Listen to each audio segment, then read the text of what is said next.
Ford, a key word for IELTS success. Imagine you're on a road trip driving through the countryside when suddenly you come across a shallow river blocking your path. What do you do? Well, if you're lucky, you might find a ford. Today, we're exploring the word ford, an essential vocabulary item for achieving that coveted Band 9.0 on your IELTS exam. Word type. Ford can function as both a noun and a verb in English. Meaning, as a noun, a ford is a shallow part of a river or stream that can be crossed by wading or driving through. As a verb, to ford means to cross a river or stream at such a shallow point. Word history. The word ford has ancient roots, dating back to Old English ford, which itself comes from Proto-Germanic furdus. This term is related to the Latin portus, meaning harbor or port, highlighting the connection between crossing points and travel. Antonyms. While ford doesn't have direct antonyms, some contrasting concepts include deep water, impassable river, or bridge.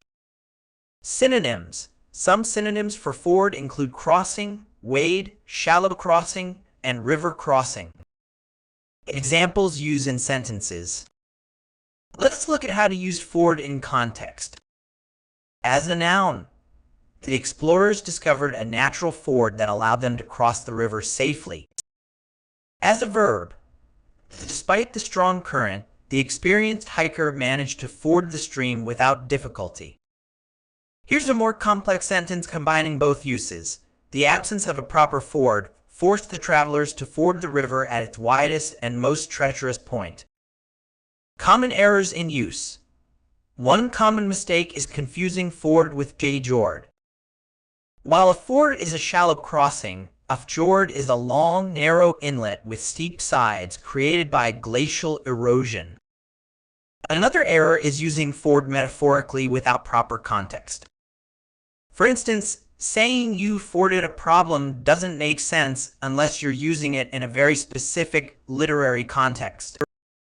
To wrap up, mastering words like ford can significantly enhance your vocabulary and help you achieve that Band 9.0 in IELTS. Remember, a ford is a shallow crossing in a river, and to ford means to cross at such a point. This versatile word has rich historical roots and can be used in various contexts, from literal descriptions of river crossings to more metaphorical uses in literature. By understanding its nuances and avoiding common errors, you'll be well equipped to use ford accurately in your IELTS speaking and writing tasks.